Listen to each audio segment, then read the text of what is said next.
1860까지 올라갔네요.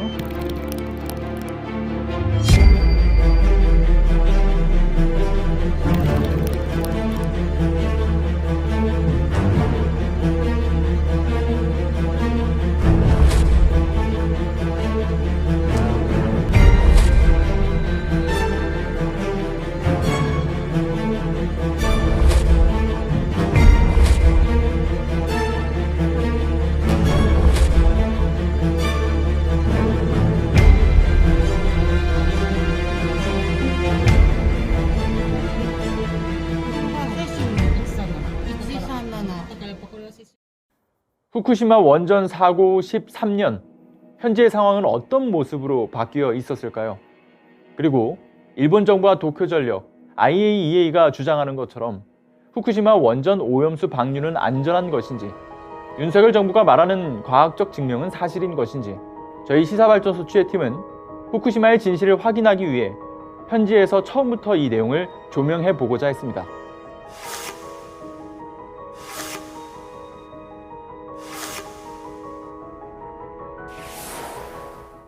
いや、なかった。7割以上の人が反対したけれど、で了解も得ないでね、2人の了解も得ないで政府は勝手に放出を決めた。トリチウムは安全だなんて言ってるけど、全然安全じゃないのに安全だっていうことにしてね、でどこの国でも流してるって言うけれど、でも 1F から出るのは、第一原発から出るのはトリチウムだけじゃなくて、いろんな取りきれない汚染が含まれた汚染水、要は毒は薄めても毒ですから。 주권국가로서의 국민의 생명과 안전을 대변하는 목소리를 냈어야 됐는데 사실상 반대하는 목소리를 전혀 내지 않았던 것 같습니다. IAEA 최종 보고서가 나오자마자 3일 만에 과학적인 어떤 검증 절차를 신뢰한다라는 일본의 오염수 방류에 찬성하는 목소리에 동조했고, 또 그러다 보니까 결국에는 일본 오염수 방류를 선전하고 홍보하는 그 역할을 대신한 것 아니냐라는 그러한 지금 비판을 할 수밖에 없는 상황입니다. 저도 이해는 못하겠습니다만 이 여러 차례 있었던 한일 정상회담이 그동안 1년 반 동안 얼마나 굴욕적 외교로 또 저자세로 일본을 상대해 왔는가를 알 수 있는 대목이고요. 그런 과정에서 자꾸 이렇게 이해할 수 없는 행동들이 나오다 보니까 윤석열 대통령의 아버지께서 일본 문무과학성 1호 장학생이라서 그런 게 아니냐라는 의혹들이 제기될 수밖에 없는 것입니다. 우리나라는 더구나 최인적 국가이기 때문에 다른 나라에 비해서 우려되고 있는 피해 상황도 더욱더 많은데, 대한민국 정부가 그러한 우려, 안전에 대한 불안감을 무시하고 그리고 찬성하는 듯한 태도를 보이는 것은 정부가 국민의 생명과 안전을 도외시하고 있는 것이라고 생각됩니다. 국민적 반대와 우려에도 불구하고 때는 2021년 4월 13일 일본 정부는 후쿠시마 제1원자력 발전소에서 나오는 방사성 물질을 포함한 오염수를 해양에 방류하겠다는 방침을 공식 결정했으며, 후쿠시마 오염수가 과학적으로 안전하다며 강조할 뿐 아니라 한국을 상대로 대대적인 홍보전을 펼치기도 했습니다. 후쿠시마 원전 사고가 있기 전까지만 해도 일본 정부가 세계적으로 가장 안전하다라고 자랑했던 핵 발전소였으나 체르노빌 원전 사고 이후 가장 큰 원전 참사가 일어났습니다. 国も東京電力も原発は安全だと言ってきたんですよ。原発は事故を起こさないと。起きても大丈夫なようになってると。五重の壁とか言ってですね、5つの壁があると言って安全だと言ってきたと。安全だと言ってにもかかわらず事故を起こして、もう事故の責任は国は問われないと。国は責任を負わなくてよいと。政府がね、こうプロパガンダいろんな、ね、安全キャンペーンをやったりとかさ、それはもうお金使うの半端じゃない。 방류되는 이 방사성 오염 물질에 대한 그 위험성은 어느 누구도 축소하거나 은폐해서는 안 된다라고 생각이 됩니다. 이번에 일본의 결정은 단순히 어떤 국가적으로 핵폐수를 방류하는 그런 결정을 한 것이 아니라 세계 인류에, 그리고 후속 세대에 악영향을 끼치는 정말 가늠할 수 없는 피해를 끼쳤다라고 저는 생각을 합니다. 우리 인류는 원자력을 이용함에 있어서 가장 안전한 방식을 선택해야 하는 건 인류사적인 보편적 가치라고 봅니다. 그럼에도 불구하고 지하 매립을 하지 않고 있는 부분에 대해서는 대단히 규탄할 수밖에 없고요. 앞으로 20년, 30년 더 방류를 한다고 하는데 최소 지금 30년 예상하고 있잖아요. 이 부분에 대해서 아마 해양 방류 과정에서의 여러 가지 영향들, 특히 방류 이전부터 이미 우럭의 세슘이 180배 이상 검출되기도 했던 상황을 비교해 봤을 때 방류 이후에는 더욱더 위험한 사례들이 많이 발견될 수 있다고 생각합니다. 다른 대안이 있음에도 불구하고 저렇게 핵 오염수를 굳이 바다에다가 방류하려고 하는 것은 그 오염수가 놓여 있는 탱크를 치움으로 인해서 원전의 위험성을 회피하고 감추려고 하는 정치적인 의도가 있는 것 아닌가 생각이 되고요. 원전의 사용과 확대를 권장하고 있는 국제 원자력 기구와 이해관계를 맞추는 행동이라고 생각됩니다. 참혹했던 후쿠시마 원전 참사. 사고 이후 일본 정부는 수습은커녕 자신들의 책임을 떠넘기기에 급급했고 결국에는 국제사회의 동의를 얻지 않은 상태에서 방류 강행에 이르게 됩니다. 일본 정부가 마침내 후쿠시마 원전의 방사성 오염수를 바다에 버리기로 문 대통령은 결정했습니다. 청와대 내부 회의에서 국제해양법 재판소에 일본의 원전 오염수 해양 방류 결정과 관련해 잠정 조치를 포함 제소하는 방안을 적극 검토하라고 지시했습니다. 2021년 4월 13일 당시 문재인 정부는 오염수 방류에 대해 단호히 반대하고 용납이 불가능하다며 국제사회와 함께 과정에 대해 철저히 검증을 추진하겠다는 결정을 밝힌 바 있습니다. 그러나 이러한 입장은 윤석열 정부가 출범하고 난 이후 180도 돌변하게 됩니다.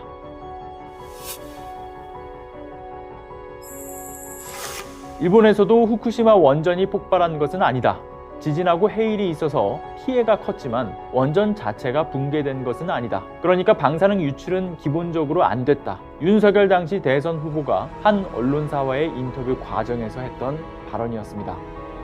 그러나 일본은 사고 이후 54기였던 원전 중에서 21기를 즉시 폐쇄할 정도로 정말 큰 충격에 휩싸인 바가 있었고 현재 가동 중인 원전은 이 중 고작 9기에 불과할 정도로 극심한 타격을 받았습니다. 심지어 당시의 폭발 영상도 세간에 공개된 바가 있었죠. 대한민국 대통령이 되시겠다는 분이 근거와 자료 없이 그렇게 무분별하게 또 무책임하게 발언하는 것 자체가 참 놀라울 따름입니다. 그런 점들이 지금 대한민국 대통령 되신 이후에 무책임하고 무대책임 부분들이 더 나타나고 있다고 보고요. 황당무계한 엉터리 같은 소리였고요. 전 세계 국민들이 폭발되어서 유출되는 그 장면을 생생하게 아주 뇌리에 박혀 있을 겁니다.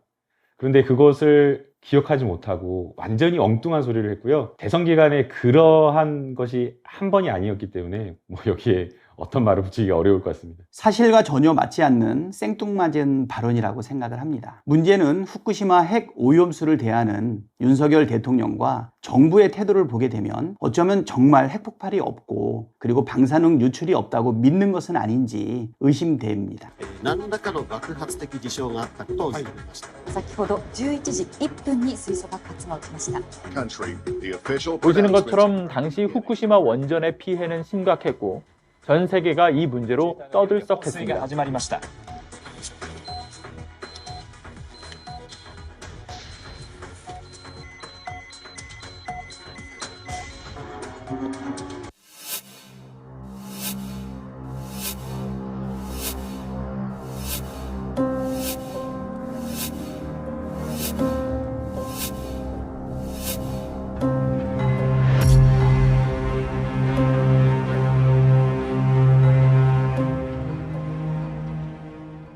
일본의 원전 오염수 방류 걱정이 많지? 오해를 풀어줄게. 윤석열 정부는 이전 정부와 마찬가지로 안전하지 않은 방출에 절대 반대하는 입장이야. 일본의 계획은 이래. 알프 정부에서 확보한 모든 정보는 국민 모두에게 투명하게 알리고 있으니 믿고 지켜봐줘.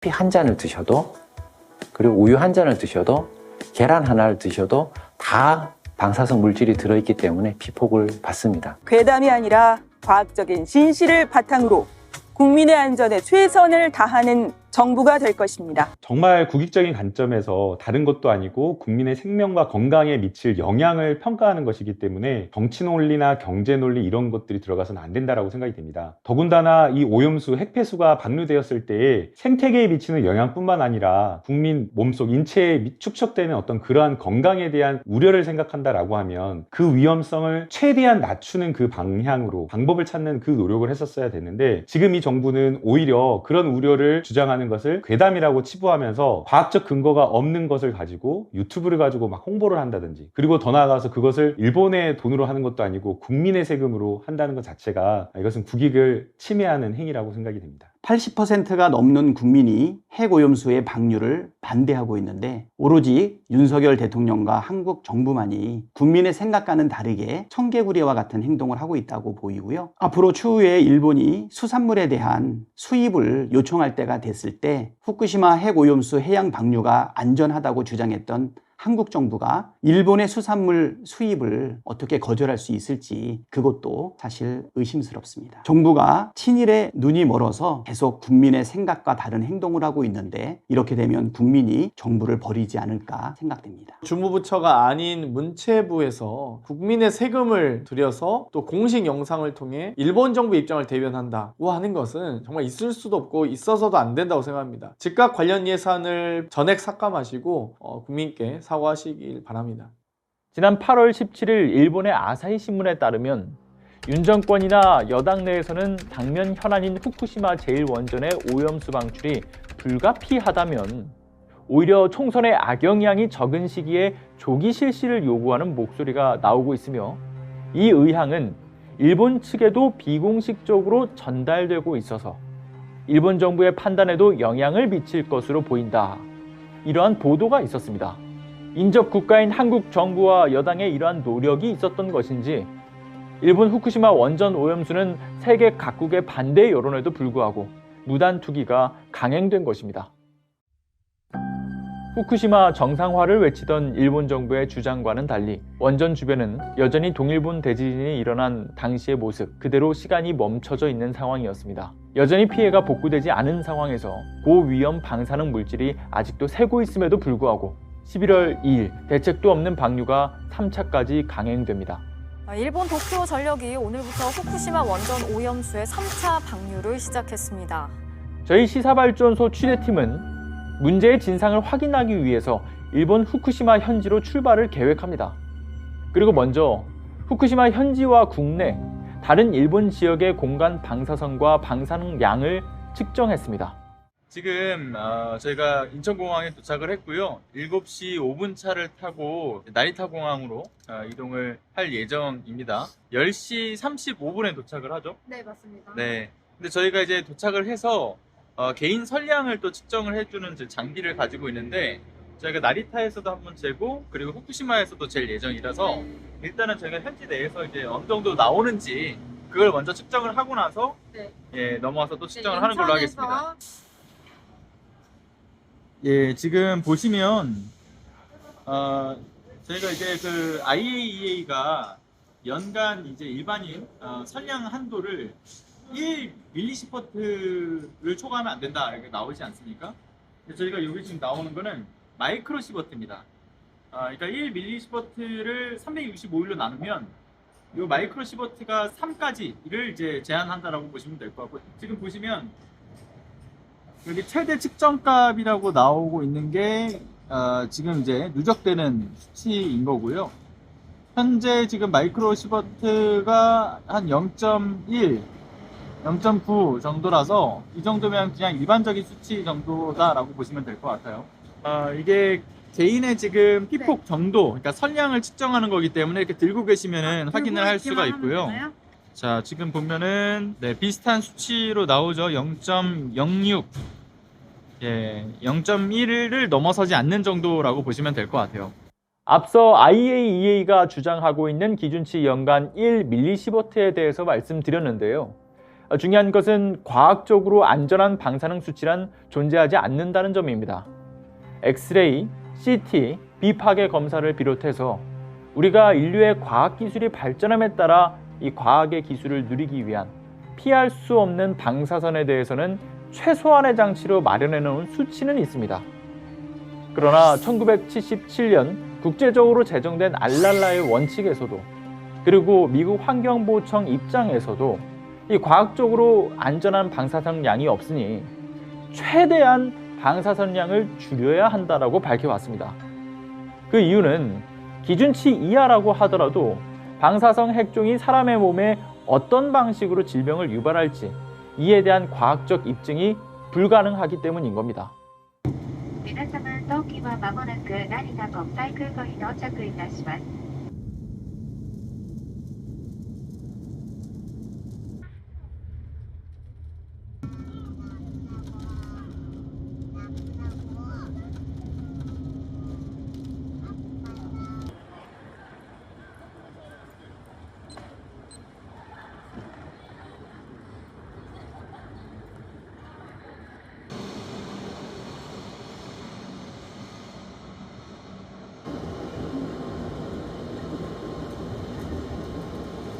네, 도쿄역에서 이제 후쿠시마로 가는 신칸센에 지금 방금 탑승을 했고요.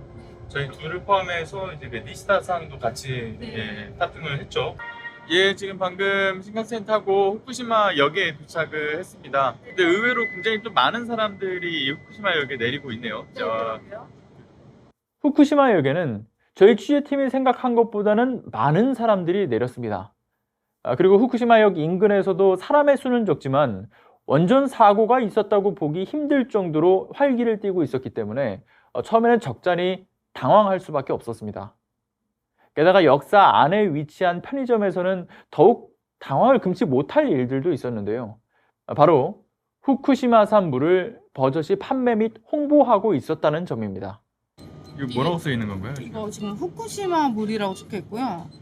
세계가 인정한 미토메타 후쿠시마의 물입니다 라고 적혀 있고요. 몬드 셀렉션 최고 수상을 받았다고 합니다. 이렇게 당당하게 적혀 있네요. 후쿠시마 원전 사고를 축소, 은폐하기 위해서 먹어서 응원하자라는 캠페인을 벌여왔던 일본 정부.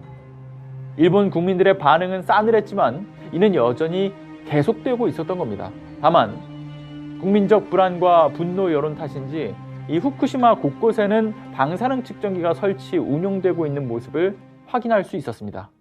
한국어로 그런 기사, 지표, 기사. 가까이서 볼까요? 네.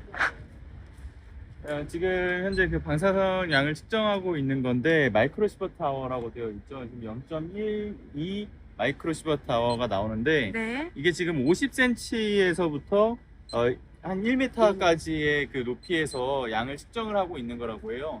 그 이유는 아이 그리고 성인 기준으로 했을 때는 그 성기라고 하셨죠. 예. 그 성기의 높이까지를 두고서 높이? 50에서 1m를 측정하고 있는 거라고 합니다. 삼중수소 등 방사능에 피폭될 경우 유전자고리 단절과 유전인자 변이는 물론이고 심각한 수준의 정자, 난자 등 생식기 손상까지 이어질 가능성이 매우 높다고 합니다. 그뿐 아니라 체르노빌 원전 사고 이후 5세 이하의 어린이 갑상선암이 다발한 전례가 있기 때문에 어린이 키 높이에서 성인 기준 생식기 위치 높이로 측정을 하고 있었습니다. 그리고 지금 저희가 후쿠시마역에 도착을 해서 아닌 게 아니라 이제 개인 피폭된 양을 측정하는 혈량계랑 지금 이 공간에 이제 방사성 양을 측정하는 기계를 같이 돌리고 있는데 일단 여기서도 0.09 마이크로시버트 아워 정도가 나오고요. 물론 이제 저희는 이제 높이가 좀 높은 곳에서 측정하고 있어서 그런 거일지도 모르긴 합니다. 그리고 이제 개인 피폭 성량을 좀 보는데 이것도 0.09 마이크로시버트 아워 정도가 나와서 거의 지금 비슷하다라고 보시면 될 것 같아요. 그런데 이제 아무래도 후쿠시마의 크기가 이제 경기도 면적의 한 2배 정도가 나오기 때문에 여기에 거리가 있어서 이 정도의 방사성 양이 나오는 것 같고 저희가 이따 추후에는 조금 더 방사성 양이 높은 곳으로 이동을 해서 측정을 다시 한번 해보도록 하겠습니다. 자, 우리 머리카락에 닿느냐, 아니면 코털에 닿느냐, 아니면 우리 위장벽에 닿느냐, 또는 이게 우리 갑상선까지 갔느냐, 아니면 생식샘까지 갔느냐, 여러 가지가 다 혈액에 들어갔느냐. 생물학적으로 효과가 다 달라요. 생물학적인 효과까지 생각한 게 시버트예요. 자연적으로 받는 게 1ml 시버트, 1년에. 그리고 인공적으로 받는 거. 왜냐면 요즘 치과에 가도 엑선 찍을 수 있고 흉부도 있고 복부도 있고 또 요즘 CT 촬영도 있고 이런 여러 가지 인공적인 포함액은 약 3ml 시버트까지는 괜찮다. 그런데 자연적으로 받는 1ml 시버트다. 자, 그러면 1ml 시버트는 365일이잖아요. 자, 그래서 365로 나눠요. 하루는 24시간. 시간당 0.1 약간 넘지만 마이크로 시버트가 세계보건기구 방수방어협회가 공인하는 그 정도까지는 괜찮아. 아무 문제 없어.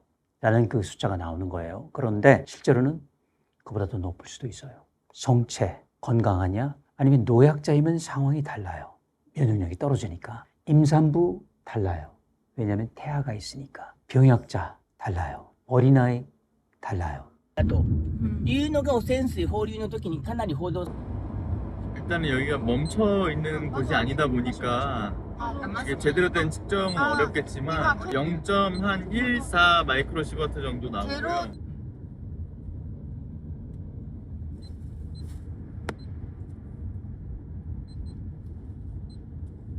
농산물을 키워도 안 바르잖아요. 아, 네. 팔리지가 않으니까. 바르지가 아니까 태양광 발전소 농지를 만들어서 그러니까 농지를 태양광 발전소로 활용을 하고 있는 거예요. 농수산물이 전혀 안 팔리니까.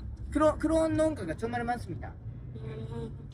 후쿠시마산 농산물이 팔리지 않아서 이 농지 곳곳에는 태양광 발전소를 설치한 모습을 쉽게 볼 수가 있었습니다. 실제 다른 지역 주민들을 취재해 본 결과 아니 이미 각 지역에 아주 좋은 농산물들이 공급, 유통되고 있는데 뭐하러 후쿠시마산 농산물을 사느냐, 살 이유가 없다라는 의견이 지배적이었고요. 그 의견은 후쿠시마현 내의 분위기에서도 충분히 읽을 수 있었습니다. 0.37 올라가. 후쿠시마 원전까지 가는 길, 위험을 무릅쓰고 계속하여 측정을 진행했습니다. 일단은 저희가 지금 재고 있는 측정은 표면적에 대한 측정이 아니고 이 공간에 대한 측정이기 때문에 네. 지금 차량 안에 있는데도 이 정도가 나오는 거면 네, 문을 한번 꽤 열어보실래요? 많이 나와. 95, 97, 98. 왼쪽 거 말씀하시는 거죠? 예, 왼쪽 거는 개인 피폭 지금 주황색 불 들어오고 있고요. 지금 약간 진동까지 울리고 있어서 약간 위험하다고 신호를 보내고 있는 것 같아요. 그래서 지금 1.28까지 올라갔습니다. 43까지 올라갔네요. 1.43, 67. 잠깐만요. 0점을 넘어서 이제 1점 몇으로 올라가고 지금 진동이 울리고 있다는 거죠. 그럼 오른쪽에도 0.89까지 올라갔던 것 같아요. 0.98까지 올라가네요. 1.16 소리가 나옵니다. 납니다. 잠시만요. 1.32. 예, 상당히 지금 높은 숫자가 나오고 있어서 이 위험 신호를 알리고 있는 것 같습니다. 측정하고 있는데 1.1이 계속 넘어가고 계속된 소리가 지금 위험 신호를 알리고 있죠. 네. 저희가 지금 원전 가까이로 가는 그 과정 속에서 여전히 좀 제한된 구역들이 존재하는데 네. 그 제한된 구역들 주변 일대에 여전히 방사성 수치가 높은 것을 알 수가 있습니다. 심지어 이거는 어쨌든 체르노빌 원전 사고 이후에 네. 그 우크라이나에서 만든 제품인데 네. 이 제품이 아무튼 간에 좀 정확성이 높다라고 해요. 네. 그 업체 쪽에서 얘기하기로는. 근데 여기서도 위험 신호를 알리고 있고 저희 취재팀이 이동하는 과정에서 보시는 것처럼 상당히 당황스러운 경고음이 계속해 울려댔고요. 후쿠시마현 내의 산간 지역을 통과하는 구간과 정부가 설정한 접근 곤란 지역 인근에서는 여전히 높은 수치의 방사선량이 계측되는 모습을 관찰할 수 있었습니다. 오염된 토양을 싣고 있는 화물차라고 합니다. 주민들은 안전을 믿지 못함에도 후쿠시마 부흥에 열을 올리고 있는 일본 정부는 대기 중 방사능 수치가 떨어져서 떠나간 주민들이 돌아와도 된다며 새 집까지 지어줬지만 후쿠시마현 내부의 현실은 여전히 오염된 토양을 처리하기 바빴습니다. 마스크 코코니あるよ。 여론 덕후에 와서 좀 피로해질 수도 있대요. だから今日もしかしたらホテルに帰ったらすごく疲れる。 갑자기 호텔에서 갑자기 피곤하다거나 갑자기 잠이 온다거나 그런 가능성이 있을 수도 있다고 하니까 마스크를 쓰고 가는 게 처음에도 그런 거 느끼셨대요.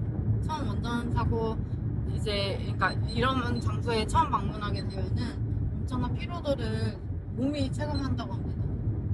これ半分科学的なようななんて経験値というか体験の 자, 일단 방사선이 들어오면은 핵을 건드린다 그랬죠. 알파, 베타, 감마 중성자들이. 그럼 어떤 일이 일어나죠? 일단 우리 세포 핵에 절단이 되거나 또는 손상을 받거나 수리가 필요한 상황이 된 거예요. 그럼 피로감이 먼저 오죠. 다시 연결하든지 아니면 말려 죽여버리든지 둘 중 하나가 되겠죠. 그래서 암으로 발전하지 않다. 그런 과정에서 어떤 일이 일어날까요? 에너지를 자꾸 거기에 쓰는 거예요. 우리가 마치 운동한 것처럼. 왜 운동할 때 필요하죠? 에너지 썼기 때문에. 두 번째, 또 한 가지는 그 세포 중에 적혈구도 있을 수 있어요. 그렇잖아요? 그러면 어떤 일이 있을까요? 기능이 떨어져요. 적혈구가 어떤 역할을 하죠? 온몸에 산소를 갖다 나르죠. 이 적혈구가 활동성이 떨어지죠. 그러면 산소 공급이 떨어지죠. 그럼 역시 하품이 나고 토하기도 하고 피로감도 오고 무기력해지고. 한지 소장님, 지금부터 우리 마스크를 좀 착용을 해야 될 것 같거든요. 아이아르 씨가 가지고 있으니까 필요하신다면 마스크를 써야 될 정도로 위험할 수도 있겠다라는 생각도 했고, 사실 마스크뿐만 아니라 뭐 이런 방사능에 대한 비폭을 좀 막아줄 수 있는 방호 장비 같은 거를 해야 되지 않냐라고 하셨던 분들도 계시는데, 네, 맞아요. 있었죠. 실제로 들어와 보니까 체감이 되는 부분도 있는 것 같아요. 아까 전에 뭐 경보가 울리는 삐삐삐삐 것도 거리는 부분에서 좀 많이 긴장을 했어요. 일단 착용할 거고요. 마스크를 쓴다고 해서 이걸 피폭이 안 된다는 건 아니고요. 줄이거나 할 수 있는 것은 아닐 테지만, 그래도 안전 차원에서 최대한 할 수 있는 선에선 해보도록 하겠습니다. 네. 기본적으로 이 방호 장비는 우리 그 3대 방사선 방호 원칙 중에 마지막 부분이에요. 짧은 시간, 그리고 멀리 거리를 둔다. 그 다음에 방호 장비인데, 이것도 웬만한 알파선은 다 막을 수 있어요. 뭐 종이 한 장. 베타선도 우리 살갗 정도 잘 못 들어요. 괜찮아요. 근데 문제는 감마선하고 중성자선. 이걸 막으려면 기본적으로 납 또는 저기 뭔가 투툼한 저기 장비, 그리고 더 좋은 거는 2중, 3중. 근데 그렇게 하면서 이제 피할 수는 있지만은 감마선은 일단은 피하기는 쉽지 않아요. 중성자선도 방호복으로 피할 수는 없죠. 그러니까 이거는 시간을 줄이고 멀리 도망감으로써 피할 수 있는 것밖에 방법이 없죠. 후쿠시마 원전 사고 후 13년이 지난 원전 인근의 지역은 여전히 피해가 복구되지 않았고, 공사 인부들의 모습에서도 방호복을 입은 모습은 찾아볼 수가 없었습니다. 아, 여기 말했어요. 그대로 와, 여기. 저희는 펜스도 있다. 이 육고기 그런 5호기, 6호기 있는 곳. 네. 원전 5호기와 6호기가 바로 앞에 있는 거네요.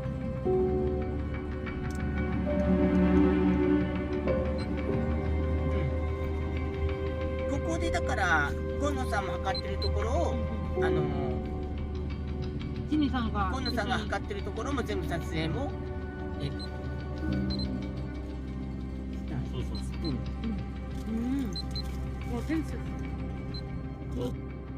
후쿠시마 원전 바로 앞까지 이동했던 저희 취재팀은 여전히 원전 폐기물이 쌓여 있는 것도 확인할 수 있었습니다.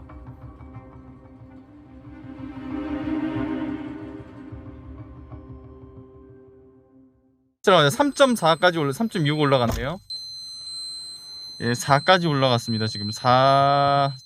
자, 현재 지금 원전의 1km 이내에 위치해 있는 핫스팟 지역에 왔고요. 여기서 방사능 수치가 굉장히 높게 측정이 된다라고 합니다. 지금 보시게 되면은 계속 진동이 울리는데 6 마이크로시버트까지도 올라갔고요. 예, 그리고 지금 저희가 표면적도 측정하는 걸 확인하고 있는데 이것도 60까지도 왔다 갔다 하고 있습니다. 40에서 60 왔다 갔다 하고 있고요. 기본적으로 5에서 6 마이크로시버트가 나옵니다. 상당히 높은 수치가 나오고 있는 거죠. 자, 다른 쪽으로 이동을 해서 같이 좀 살펴보도록 하겠습니다. 숯불 근처에다가 좀 대보겠습니다. 네. 자, 공간에 대한 것을 측정해 주는 값인데 지금 아래쪽으로 가니까 4.4 예, 마이크로시버트 4.9 예, 5.3까지도 올라가죠. 예, 12일까지 올라가네요. 올라왔습니다.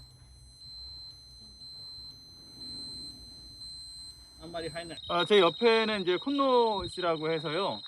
이제 뭐 이 현지에서 여러 활동들을 계속 이어 나가고 계시는데 오늘 측정을 위해서 일본 측정기를 가지고서 좀 도움을 주고 계십니다. 이제 왼쪽에 보시면 이제 일본 장비로 체크를 해주시는 건데요. 5000 CPM。そう、もっとね、高いとこ、こっちもっと高い。12000。 12,000, CPM. 12,000 CPM까지 올라갔고요. 13000. count per minute. 여기서 보시면 500이 넘어가네요. 여기도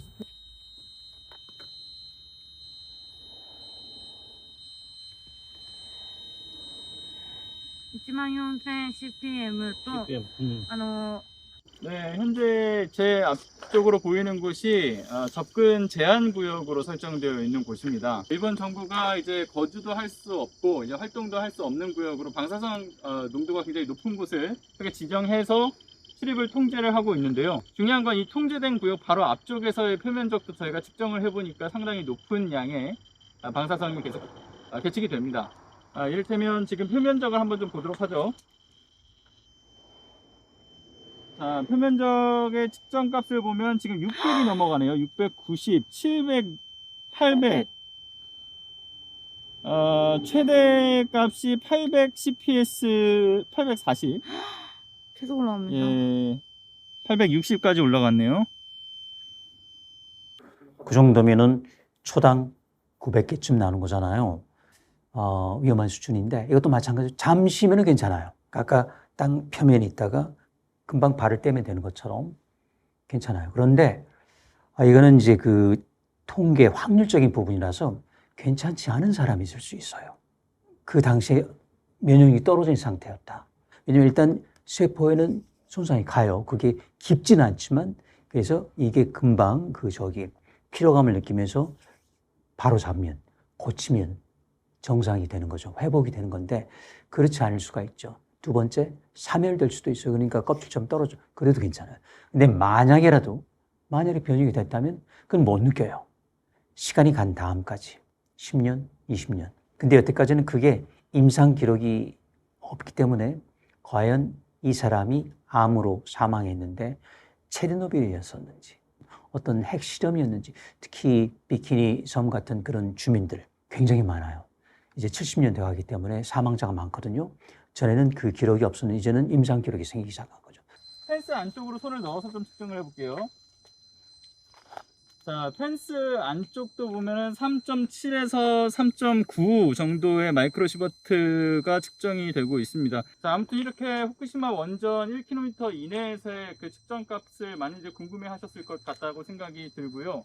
저희도 이제 오기 전까지는 좀 더 다른 지역에 비해서 높게 측정된다 정도로만 인지하고 있다가 막상 와서 측정을 해보니까 좀 많이 놀라운 수치가 이제 측정이 돼서 솔직히 좀 많이 두렵기도 합니다. 10월 25일 오전 11시경 후쿠시마 원전 오염수 배관 청소가 한창이던 때 오염수가 분출되는 사고로 작업 중 인원 5명이 오염수를 맞았습니다. 이 중 4명은 피부에 오염수가 직접 닿는 일이 발생하기도 했죠. 그리고 그중 2명의 몸에는 방사선량이 기준치 아래로 떨어지지 않아서 긴급하게 병원에 후송되기도 했습니다. 도쿄전력 관계자는 이에 대해서 두 사람이 배관을 직접 청소하는 일을 하지 않았고 관리자의 입장이었기 때문에 작업복 착용 의무가 주어지지 않았다라고 주장합니다.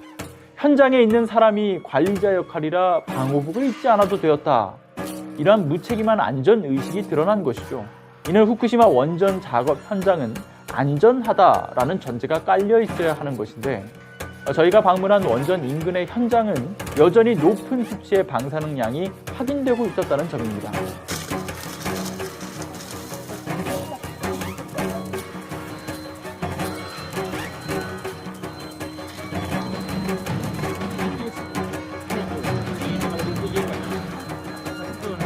네, 今から行きます。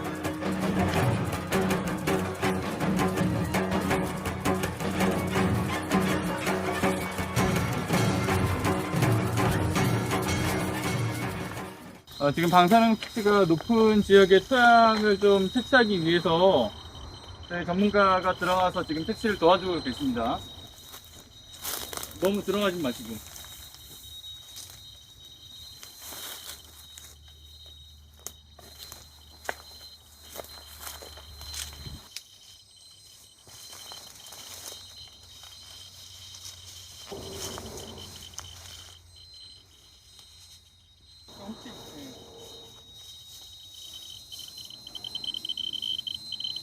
これが CPS ですか。これが CPS で、これが今マイクロ C レベル。あとこれがCPM ですね。1万4ですか？19 맞아요. 24,000엔? 이게 지금 2만이 나온다고 말씀하셨죠? 1.5만. 아까 2만까지 갔습니다. 2만이요. 유효해요. 상당히 높은데 그것도 경우에 따라서는요. 잠시면 괜찮지만은 최소한 우리는 밀리시버트, 그러니까 1000분의 1 시버트 또는 마이크로 100만 분의 1 시버트, 1000분의 1에 1000분의 1 이런 정도가 정상인데 그건 벌써 굉장하잖아요, 그렇죠? 19,000에서 2만까지도 계속해서 이 지금 표면적의 오염 정도가 상당히 높다라고 지금 측정이 되는 것을 확인할 수가 있고요. 저희가 지금 가져온 장비들도 다 어느 정도의 제 기준치를 넘어서니까 계속 지금 삐거리면서 소리가 나는 것을 좀 확인하실 수가 있습니다. 이것도 마찬가지로 표면적과 거리가 좀 멀리 떨어져 있는데도 불구하고 3에서 자 바로 지금 이게 바로 나오네요. 500 넘어가고 570 약 570 CPS 정도가 나오네요.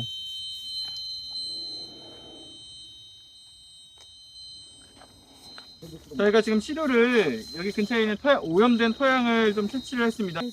이중봉지로 담아야 된다고 합니다. 시사발전소 취재팀은 이 흙을 직접 채취해서 일본 내 한 측정소에 의뢰를 했습니다. 해당 측정소가 일본 정부의 압박이 두려워서 자신들을 공개하지 않을 것을 약속으로 측정을 받아들였기 때문에 어느 곳인지 특정할 수 없는 점은 양해를 부탁드리겠습니다. 저희가 측정소에 의뢰한 결과는 정말 놀라웠습니다. 연락이 온 한 연구원의 말에 따르면 해당 흙에서 세슘 20만 베크렐, 추정하기로는 체르노빌 원전 사고 지역에 맞먹는 수치가 나왔다. 이런 연락이었습니다. 예상한 것보다는 높은 값이 나와서 측정은 곧바로 중단이 되었고요. 높은 방사능 수치로 인해 기계가 고장날 우려가 있어서 더 이상 진행할 수 없다라는 입장을 전해왔습니다. 그렇죠. 그러니까 이제 베크렐이라고 하면 그야말로 우리 몸에 들어오기 전에 얼마만큼 나왔느냐. 그러니까 기본적으로 20만 베크렐 하면 굉장히 높은 숫자겠죠. 왜냐하면 이게 아마 초당이란 말이, 베크렐은 그 자체가 초당 20만이면은 굉장히 높은 숫자죠. 보통 우리가 그 건강 수준을 생각할 때는 100베크렐, 10베크렐, 그리고 만약 경우에 1000베크렐. 근데 그거를 넘는다. 그러니까 만이다, 10만이다 하면은 10배, 100배가 되면 은 굉장히 높은 거죠.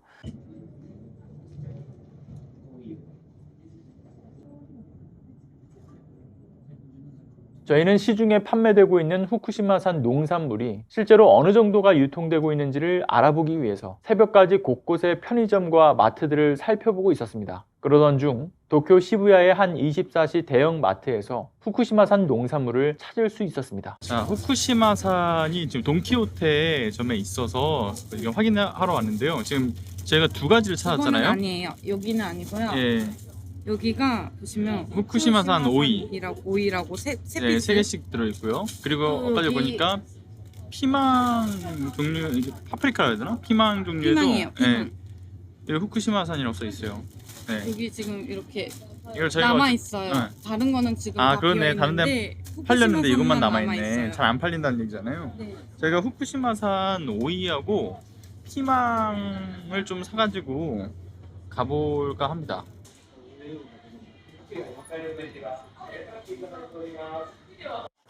후쿠시마산 농산물은 국내 방사능 측정소에 맡기고자 했습니다. 그러나 원물을 들고 갈 경우 검역을 거쳐야 하는 문제가 발생할 수 있어 오이와 피망을 모두 갈아서 가져오게 되었는데요.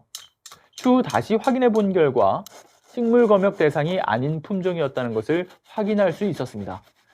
보셨다시피 원전 주변 일대의 상황은 여전히 심각한 수준입니다. 이런데도 일본 정부는 원전을 더 늘리겠다라는 계획은 물론이고 복구되지 않은 원전 인근 지역에 수소발전소를 짓거나 이제는 안심하고 돌아와도 좋다라며 지역 부흥을 노리고 있습니다. 뿐만 아니라 한술 더 떠 원전 내부의 데브리를 제거하지 못하였기 때문에 이 폐로 계획을 전혀 세우지 못하고 있는 데다가 도쿄전력은 오염수에 포함된 약 2,000여 개에 가까운 방사성 핵종을 숨기고 64개의 방사성 핵종을 62가지만 알프스를 거쳐서 안전기준치 아래로 내리면 방류해도 안전하다라는 주장으로 책임을 회피하고 있습니다.